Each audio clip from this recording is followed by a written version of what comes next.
This is the Up-Level Dairy Podcast for dairy farm owners, managers, and advisors who are committed to success, profitability, and sustainability. My name is Peggy Coffeen, and it's my mission to bring you the conversations that will up-level your skill set and your mindset so you can be a top performer in the dairy business. What's happening halfway around the world in the global marketplace that can impact your milk check in this final quarter of 2023?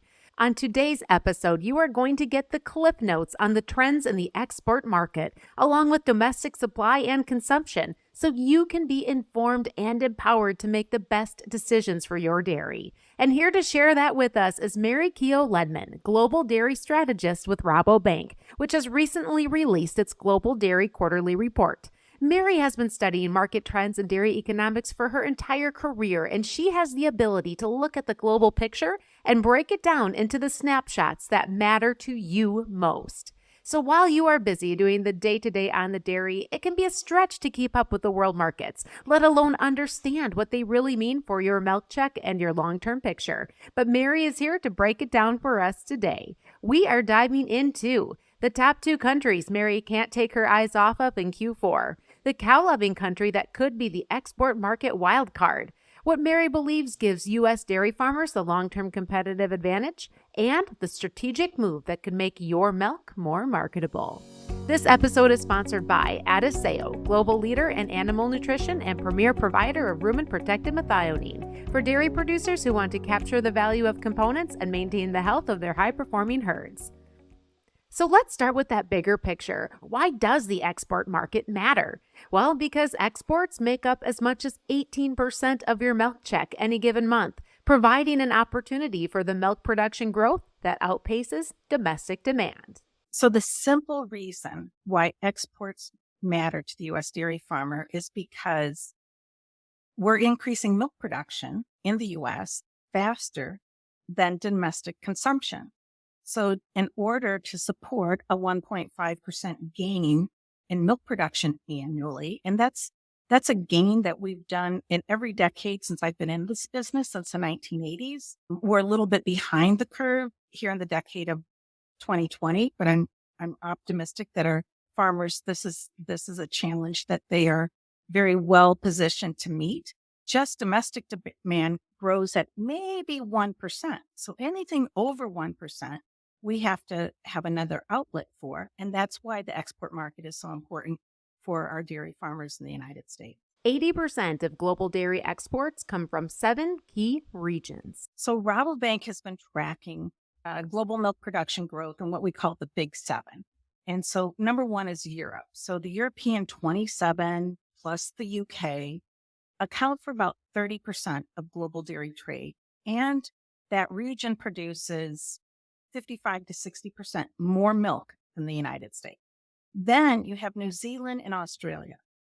Together produce less than 5% of total global milk production. But you take together, they account for, again, almost 30% of global dairy trade. New Zealand alone, which is maybe 2% of global milk production, is about 25% of global dairy trade. So they have about 5 million people. They have about 5 million cows. They export 97% of their milk production in the form of whole milk powder, skim milk powder, butter, and some cheese. So Europe, 30%, Oceania, 30%. Then the U.S., we're in there at about 15% of global trade. And then Brazil, Argentina, and Uruguay together are 5 to 10% of global dairy trade in any given year. There are 2 countries that Mary has her eyes on closely in the fourth quarter of 2023 that could have the greatest influence on global dairy exports. It's going to be how strong is the New Zealand weather supporting milk production there? And will China's demand come back? So China is the world's largest dairy importer. And in the last 5 years, they've made great headway in increasing their own domestic milk production by over 10 million metric tons. So think about 22 billion pounds that they've added in the last 5 years, which has decreased their reliance on whole milk powder imports from New Zealand. We're looking at that decrease longer term being about 150,000 metric tons of whole milk powder, which is anywhere from 5 to 7% of New Zealand's milk production. So New Zealand needs to figure out with that 5 to 7%, if I'm putting it in whole milk powder, but China doesn't want it, where else do I send it? And most likely they're going to send it to Algeria. Well, Algeria in Northern Africa has traditionally been a customer of whole milk powder from, say, Ireland or the Netherlands. But now that's going to be displaced. So we have what I call the dairy dominoes, that when one of these dominoes are hit, it then has this, trail, this cascade of influence in other regions and in other markets. So maybe New Zealand, instead of that making whole milk powder, they're going to say, okay, we're going to pivot and make more skim milk powder. And so when you make skim milk powder, you have the byproduct of butterfat. Okay. Well, the number one skim milk powder market in the world, well, they're really close. China has really increased their imports recently in skim milk powder, but Mexico for several years, the number one market for the U.S., is one of the world's two largest importers of skim milk powder, China and Mexico. And Mexico is very critical to the U.S. dairy industry. But New Zealand is trying to make more inroads into that Mexican market as well. So what really matters is that dynamics between China and New Zealand. The slowdown in China's dairy demand is driven by COVID and the impacts of the lockdowns, as well as the economic challenges facing Chinese consumers. Yet, the Chinese government may be the greatest advocate for milk consumption. They've not given up dairy entirely. And I think it's good to understand that in China, for example, on average, they consume about 30 kilograms of dairy a year per person. The U.S. is closer to 300. Okay. A huge magnitude difference. But even compared to Japan and Korea, those areas are more like, say, 70 to 80 kilograms per person, right? So there's still a lot of growth opportunity in China. I've been to China, and when I was there, I heard government officials talk about wanting to make sure that the young men in China consumed as much dairy, and they're really talking about fluid milk here, as their counterparts in Japan and Korea. And current fluid milk consumption in China is about 13 kilograms per person, where it's 30, 32 in Korea and Japan. So again, here's another example where there is a lot of growth potential in the Chinese market. I would also add that through COVID, the Chinese government has been promoting dairy. Their recommendation was for about 300 grams of dairy per person daily. They've now pushed that to 500 grams per person.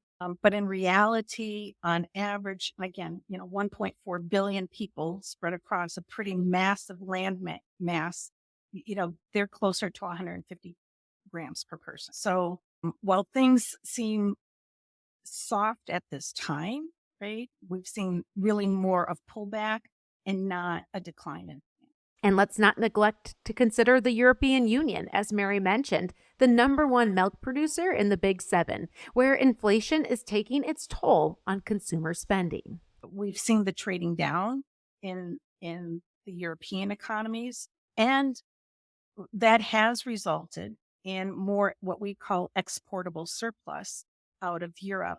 And so if you look at the U.S. dairy markets, we've seen the impact of this lower demand really in the milk powders, whole milk powder, skim milk powder, dry whey.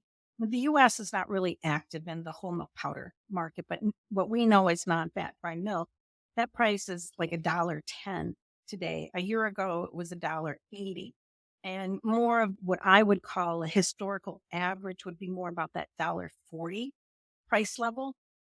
But this is a key component into our class 4 milk price, which today is still elevated over $18 or better, but that's because butter is $2.70. So that high butterfat is masking the low non-fat dry milk price. But going back to Europe, they've had more exportable surplus this year of skim milk powder, and the U.S. has faced more competition from both Oceania because they haven't moved product into China, and the increased competition out of Europe is more because of lower domestic demand. Those two items combined have resulted in more skim milk powder on the world market, which has contributed to lower skim milk powder or what we know as non-fat dry milk prices here in the U.S. According to Mary, there is a wild card in the global market, a country that has a history of being a game changer when the monsoons fail to replenish the feed supply and therefore impact the milk supply. So India having a supply challenge is actually a food security challenge. And in the past, when India has come into the marketplace, it's not for 1,000 tons of butterfat. It's like for 10 or 20,000 tons. So I watch India very closely. In my 30 plus years in this industry, it probably come in 3 or 4 times that have really kind of disrupted the butterfat or the skim milk powder market. So, and again, they're in a tight supply situation. And I think even longer term, when we think about the climate challenges that we're facing, when you have one country that's the most populous with already the most milk production, they become the most vulnerable for any climate challenge that will disrupt that milk supply. This vulnerability is something Mary has seen for herself. India is a fascinating place. And I had the opportunity to go to India a year ago this time. The International Dairy Federation's meeting, the World Dairy Summit was in India in September 2022. There are cows everywhere. Cows are holy. And India, quite simply, is the world's largest milk producing and consuming country. They try very hard to be self-sufficient, and it's a highly protected industry. Now, they produce about 220 million metric tons of milk. The U.S. is about like 105 million, just so more than double the size of the U.S. And half of their milk comes from cows and half of their milk comes from buffalo. So dairy is the key protein deliverer in their diet as well. So whereas dairy is center of the plate in India. And oh, by the way, India is now the world's most populous country. Okay, so that's something to keep in mind when we think about China and India, comparing and contrasting the two. So India, what we have to watch in India is if there's any climatic challenge to their monsoons. So if the monsoons don't come, they don't get enough rain, the crops are dry, the cows aren't going to have the same amount of fodder. And that's what we're dealing with right now. While the global marketplace matters to you as a U.S. dairy farmer, Mary believes, despite the challenges of 2023, that in the long run, the domestic markets are a strength others in the Big Seven, specifically New Zealand and the European Union, may envy. We've seen a very strong rebound in cheese prices, largely because domestic demand is about 90% of our cheese is consumed domestically. Likewise, butter, probably 95% of our butter is consumed domestically. So first and foremost, the U.S. dairy farmer has a strong domestic market. And so we have to have, we have to defend our domestic market, but then have a great offense for our global market. And longer term, our best offense for global market is our very efficient dairy producer in the U.S. Okay. Despite the volatility that we have in our milk prices, I think the long run opportunity for the U.S. dairy farmer is definitely there, and the future is very vibrant. We see growth opportunities. Most of our dairy farmers, again, despite the volatility that we've seen in the last 24 months, they're still very optimistic about their future. And I cannot say that is the same for dairy producers in Oceania, particularly New Zealand or Europe. The environmental constraints, and some are very evident around the world, but how are producers embracing climate change, lowering their carbon footprint? It seems that the U.S. dairy farmer is going to have a few more tools in their toolbox to be able to do so. You do not see U.S. legislature laws. You don't see the U.S. ag policy being driven by lowering cow numbers, where that is a very prominent part of the policy discussions in Europe and in Oceania. And again, Europe and Oceania together account for 60% of global dairy trade. And when we look out to the next 10 years, or from 2020 to 2030, we actually see New Zealand as well as the EU 27 producing less milk in 2030 than what they did in 2020. The ability to rebound is another strength of the U.S. dairy market. You know, we have an old adage that money makes milk and more money makes more milk. And likewise, we have the axiom that the cure for high prices is high prices and the cure for low prices is low prices. We saw, I think, a July class 3 price was under $15. We experienced some dumped milk this year, which are both very, very unfortunate situations. So there have been some market dislocations, as we would say. We don't have the milk where we have the processing capacity. But we went from $1.35 cheese back to $1.85 cheese probably within 45 days. I don't have the exact number in my head. I haven't counted it that quickly, but I remember making a bet, right, in a dairy industry meeting in California that we'd still see $2 cheese this year. And I think when I made that bet, it was like under $1.40 at the time. I thought it would pay out by November. I didn't expect that it would pay out by August. So we did see a recovery quicker than a lot of us thought would happen. While this month's milk check is top of mind for producers, I know that your forward thinking is around what it will take to be a long-term milk producer with a home for your milk. Here's what Mary has to say about positioning your dairy as a premier provider of milk to co-ops and processors. You can't have dairy processing unless you understand your consumers. Okay, so this is again kind of like a dairy domino. You hit one and you're going to, cascade against all these other dominoes as well. So let's just peel it back to farm. I grew up on a 50 cow dairy. Is a 50 cow dairy sustainable? Well, yes, if it's a career opportunity for somebody, right? But you're going to have to be a pretty special 50 cow dairy if you're going to be able to generate enough income for 1, 2 persons or whatever. But if the off-farm income is from a high-paying job, yeah, can it be sustainable? Well, yes, if it has a market for their milk. And I think for farms that do not ship a tanker load of milk, your biggest challenge is going to be traceability of your milk to a processing plant. Okay, so but are there markets for that milk? Absolutely. The question is, are you in that market, right? Do you have a processor that's willing to pick up a milk that's less than truckload quantities or a commingled load? Sometimes you get into these farms that are too big to be small and too small to be big, right? And so labor becomes a real challenge in these farms as well. So, but again, I go back to if you are shipping a truckload quantity of milk, your opportunities actually grow. You'll have more opportunities because you can really be a vendor at that size. The larger scale dairies are going to have to continue to have the lowest carbon footprint. They have to have the highest level of animal welfare. They're the ones that are more under the microscope for labor, animal welfare, and environmental compliance. They're also the ones large enough to have the management teams to oversee those 3 areas as well.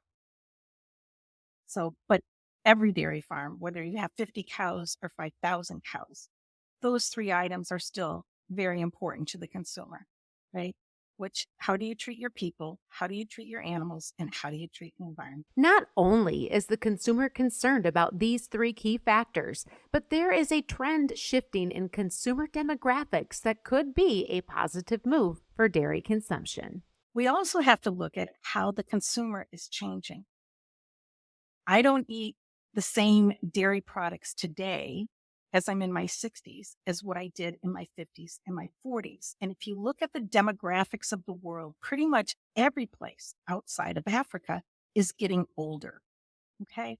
And so I think we really need to be looking at, just like we've looked at all kinds of products for early childhood, we really need to be looking for those products for aging adults, right? What is the health and wellness that we need as we get older? Now, my parents are 97 and 86.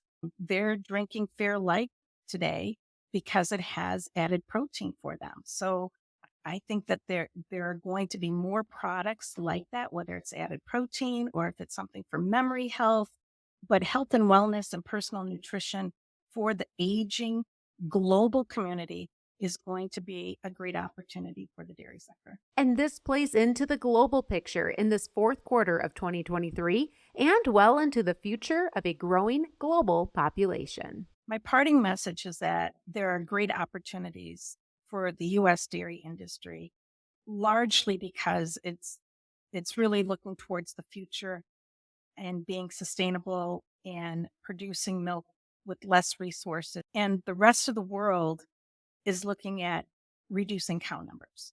And we're not really looking to do that. Now, for us to increase our exports more, we're going to need more processing capacity. And that's not cheap. But when we look 5, 10, 15 years down the road, we're adding 705 million people to this planet. They're going to want to be fed. And that's just between 2020 and 2030. Okay. So there are more people to feed. At the end of the day, your milk check is a reflection of not only what's happening in the U.S. market, but worldwide trends and events, whether that influences New Zealand's output, China's slowed economy, yet appetite for dairy protein, and the wild card of India, where the monsoon season could blow up the demand for butterfat. Yet, despite the challenges of our markets, there are many bright spots in the potential for the U.S. to grow in cow numbers while other countries in the Big Seven retract, and to win as the most efficient, sustainable milk producers in the world. This episode is sponsored by Uplevel Dairy founding partner Adiseo. Feed is the greatest expense on any dairy operation, and don't you want to know how an adjustment to the ration will affect your bottom line? Adiseo empowers nutritionists to make informed ration balancing decisions with MilkPay.com. Customizable to your dairy's own data, this profitability calculator puts the power of real-time milk market information in the palm of your hand. Find out how much your latest ration change is really costing you with the free MilkPay app, available on iOS and through MilkPay.com. Thank you for listening to the Uplevel Dairy Podcast.